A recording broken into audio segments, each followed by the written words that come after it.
Olá, meus cumprimentos a todos. Aqui estou eu para mais um capítulo e dessa vez eu vou gravar o capítulo 29 do livro Vidas Vazias, psicografia do Divaldo Pereira Franco, pelo espírito Joana de Ângeles. Ele tem como título A Inveja. E nesse capítulo, a Joana, ela vai falar que a inveja, ela tem uma relação estreita com o egoísmo. E por que ela fala isso? Porque o egoísmo é um conceito, aliás, o ego, né? Vem da palavra ego, é um conceito que alguém tem de si mesmo. Então, a pessoa egoísta ou a pessoa invejosa é aquela que se acha merecedora até mesmo do que ela não merece. E ela não aceita que outra pessoa possa possuir, alcançar algo que ela não tem.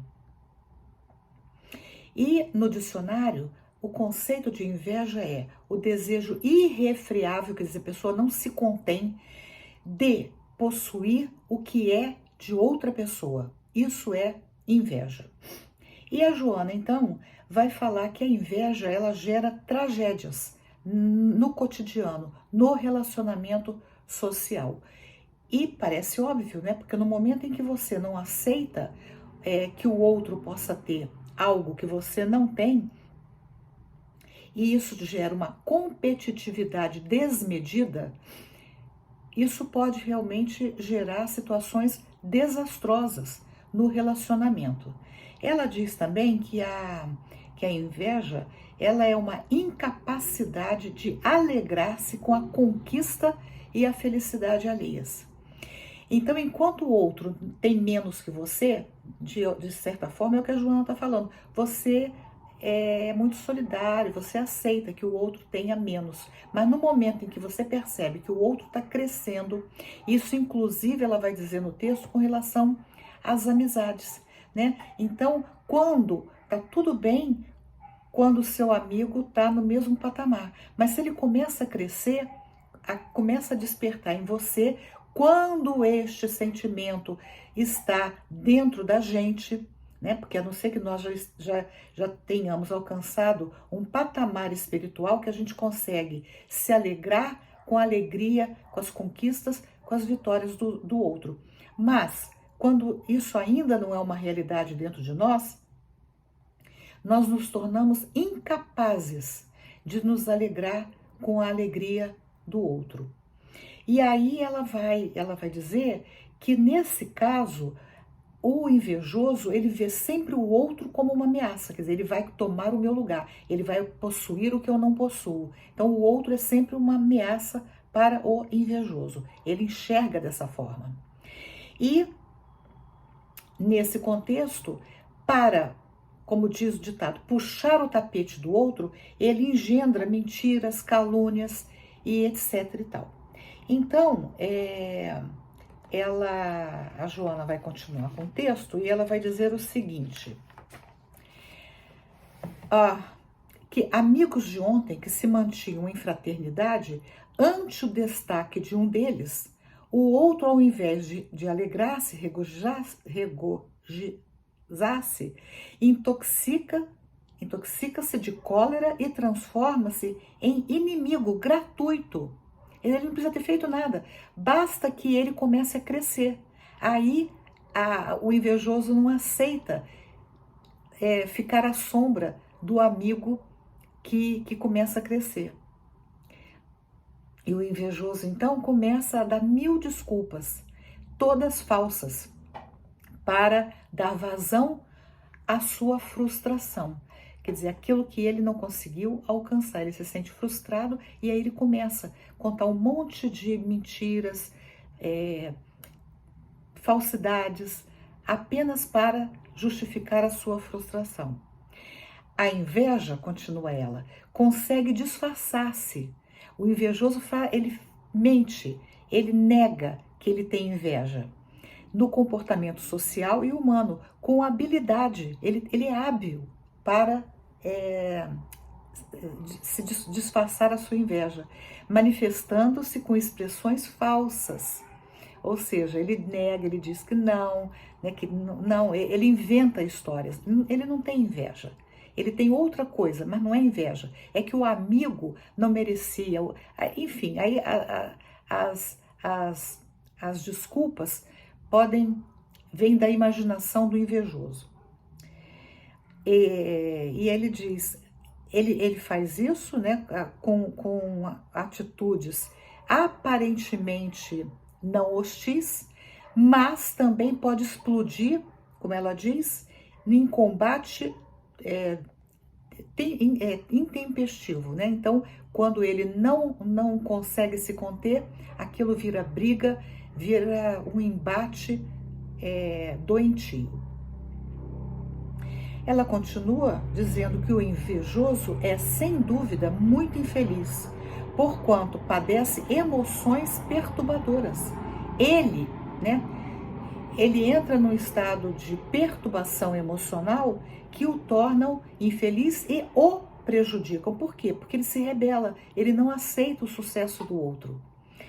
O sucesso do outro é o sucesso que ele gostaria de ter, no entanto, ao invés dele buscar conquistar o sucesso, ele acaba ficando num processo de apenas se justificar e não, como ela vai dizer lá na frente no texto, não fazer um movimento no sentido de se autossuperar, porque todos nós estamos submetidos à lei do progresso, todos nós nascemos para avançarmos na vida.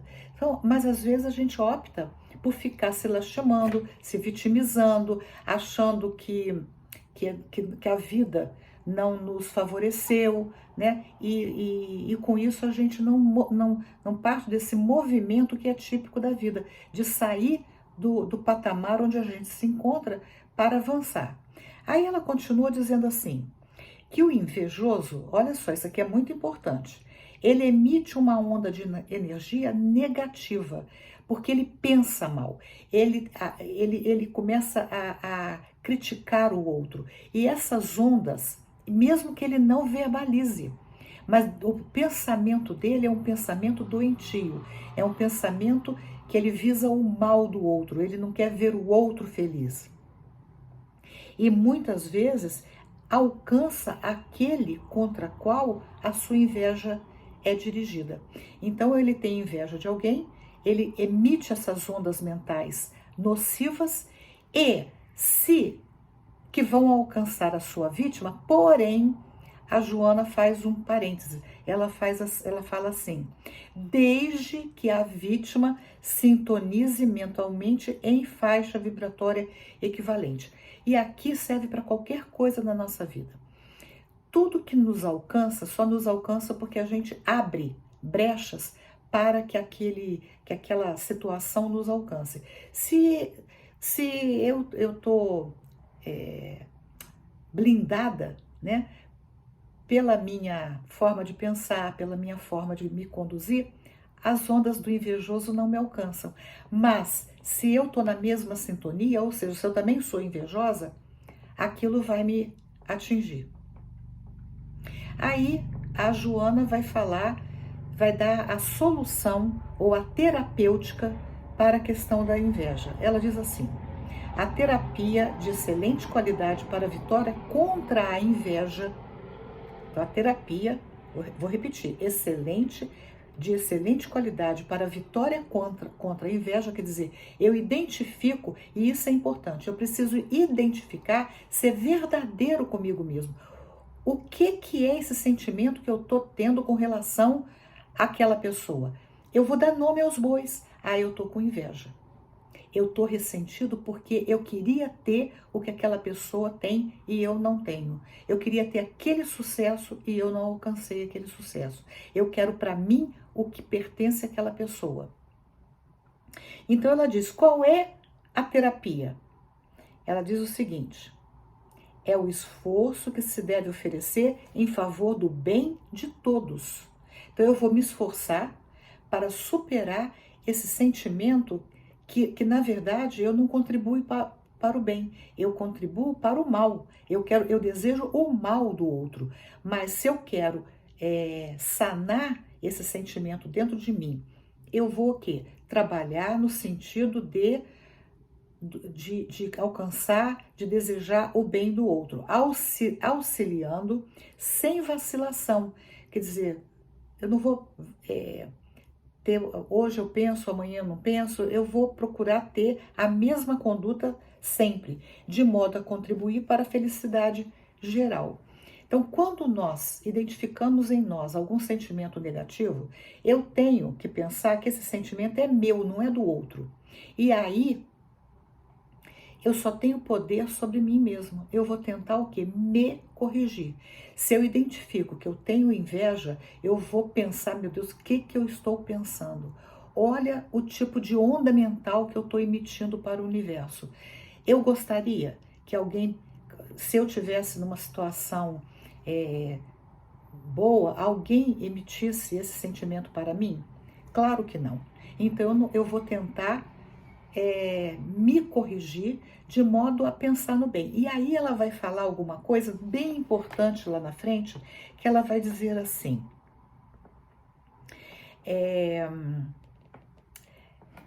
ela diz assim, só estou tentando me achar, que grandes realizações no mundo são frutos do esforço.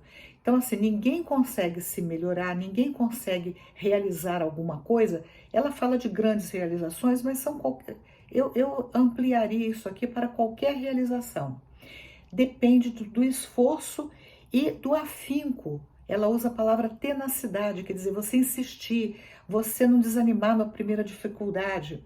A tenacidade daqueles que acreditam na possibilidade do triunfo. Se eu sei que eu posso vencer, se eu sei que nada vai impedir o meu triunfo, a minha vitória, mesmo que não seja imediata, mas lá na frente, eu vou dia a dia investir naquilo que eu desejo, desde que seja para o bem, porque também eu posso eu posso começar a investir em coisas que não prestam, mas aqui ela está falando no triunfo para o bem, o engrandecimento do espírito. E aí ela continua dizendo, essas pessoas lutaram com imenso sacrifício, abriram mão de um monte de coisas para alcançar aquilo que elas desejavam alcançar, né, para conquistarem a meta que havia para ser traçado. Então ninguém que atinge alguma coisa, vamos dar um exemplo aqui simples, uma pessoa que quer fazer um vestibular, ela quer, e esse vestibular é para uma carreira muito concorrida, ou um concurso é concorrido, ela vai ter que abrir mão de uma série de coisas para alcançar aquilo, caso contrário, os outros candidatos vão passar na sua frente. Então, aí, se os outros passam na frente, você vai ter inveja deles porque eles passaram na frente? Ou você vai pensar assim, se eu tivesse sacrificado as minhas horas como ele sacrificou, se eu tivesse me dedicado mais, eu também teria sido capaz do triunfo. Muitas vezes a gente não consegue um triunfo imediato, né? Eu mesma conheço pessoas que fizeram 1, 2, 3, 4 concursos até conseguir passar nesse concurso. A cada derrota, né, a cada insucesso, ao invés delas desanimarem, davam aquela pausa e voltavam a estudar. E voltavam a estudar. E a cada vez, a cada ano, a cada etapa, partiam de um degrau acima. E é assim, se nós queremos ter o que o outro tem, ao invés de querer mal do outro, eu vou me espelhar no outro. O que ele fez para conseguir o que ele conseguiu? E aí eu vou procurar fazer o mesmo dentro das minhas possibilidades, porque cada um é cada um. Aí ela vai dizer que enquanto o ser humano se coloca na posição de vitimização, ele não consegue ver e sentir a grandeza da vida e as fantásticas possibilidades que se encontram ao alcance de todo aquele que se resolva pela conquista da plenitude. Bonito isso aqui, né? Porque se eu não consigo ver a beleza da vida, que a vida cada dia me oferece oportunidades novas para eu avançar, então eu não arregaço as mangas, e não luto para alcançar a plenitude, né? Bom, aí ela vai falar na segunda parte do texto que vida é movimento e quando é bem direcionada em ações edificantes, aqui é muito importante o que ela frisa, né? Ações edificantes. Quer dizer, ela está falando, ó, não é qualquer ação, é aquela ação que te dignifica, que te edifica enquanto espírito imortal que você é. Transforma-se em bênçãos que alegram e libertam, nos libertam das nossas más inclinações, das nossas más tendências. Isso aqui é muito bonito também, porque quando eu me entendo como um espírito imortal, que eu não estou aqui na Terra para brincar, eu estou aqui na Terra para crescer, eu vou também identificar não só os meus sentimentos e dar nome aos bois, o que eu estou sentindo? Ah, o que eu estou sentindo é isso. E isso é bom? Não, não é bom. Então eu vou combater em mim, não é no outro, é em mim, aquele sentimento ruim. Ou o que eu estou desejando vai me edificar como pessoa? Vai me tornar uma pessoa melhor? Então, dependendo da minha resposta, eu vou investir ou não naquilo que eu estou pretendendo. Bom, aí ela diz que todo aquele que se permite desanimar do cumprimento dos deveres que lhe dizem respeito, dispõe de tempo suficiente para a crítica infeliz e a inveja destrutiva. Aqui é bem interessante o que a Joana está falando, porque ela, de certa forma, diz que o invejoso é ocioso. Ao invés dele trabalhar para conquistar o que ele quer e que ele está vendo do outro, quer dizer, ele está com inveja do outro, ela diz que ele é ocioso. E aí ele tem tempo suficiente para ficar olhando o defeito do outro, para ficar julgando o outro, para ficar falando mal do outro, né? Fazendo crítica infeliz.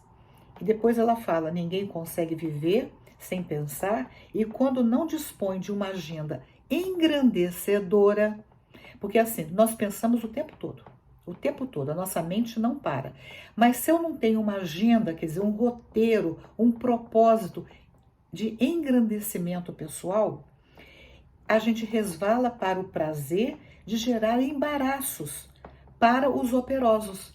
Quer dizer, a gente quer destruir aquele que trabalha, é o operoso, aquele que está se desenvolvendo, aquele que está se dedicando a alguma coisa positiva.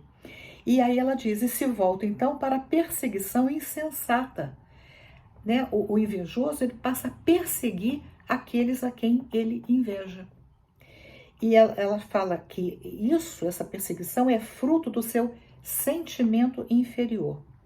E aí ela continua dizendo que é indispensável preencher-se todos os vazios existenciais. Então ela volta à questão da ociosidade. Se eu tenho tempo livre para pensar no mal, se eu tenho tempo livre para desejar o mal, isso quer dizer que eu preciso preencher esse vazio existencial com coisas positivas, para que eu deixe de ser inútil, que eu seja uma pessoa útil para os outros e para mim mesma.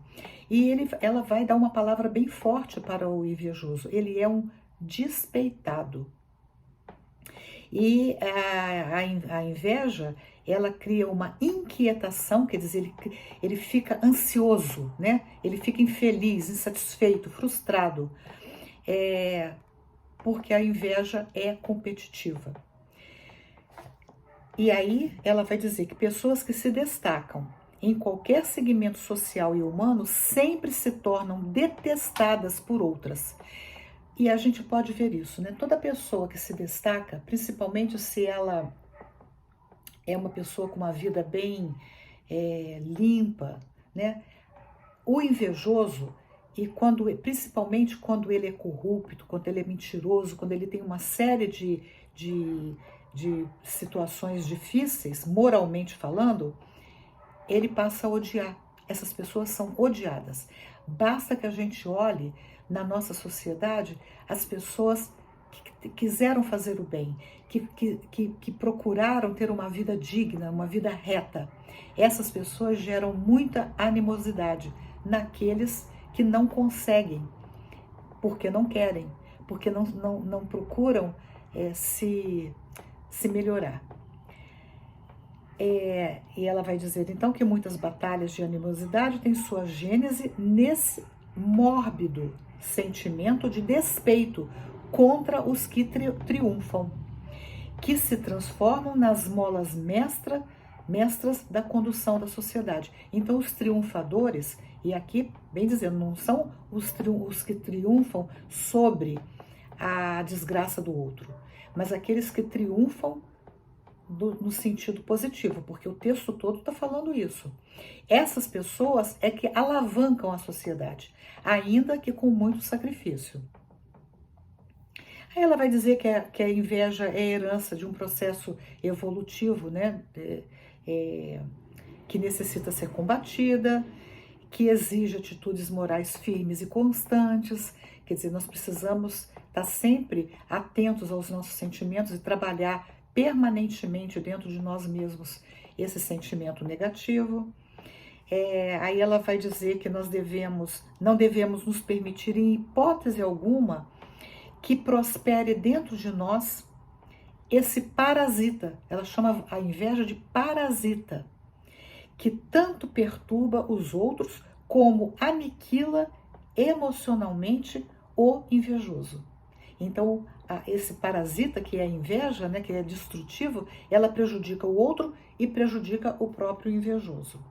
E aí ela diz o seguinte: aprende a participar do júbilo daquele que é feliz, ampliando os horizontes do bem-estar entre as criaturas que convivem contigo. Então, em vez de querer puxar o tapete, a gente ajudar, a gente aplaudir as conquistas dos outros e desejar cada vez mais que essa pessoa avance e que eu também invista no meu avanço. O que te falta, vai ela já terminando, não te faz falta.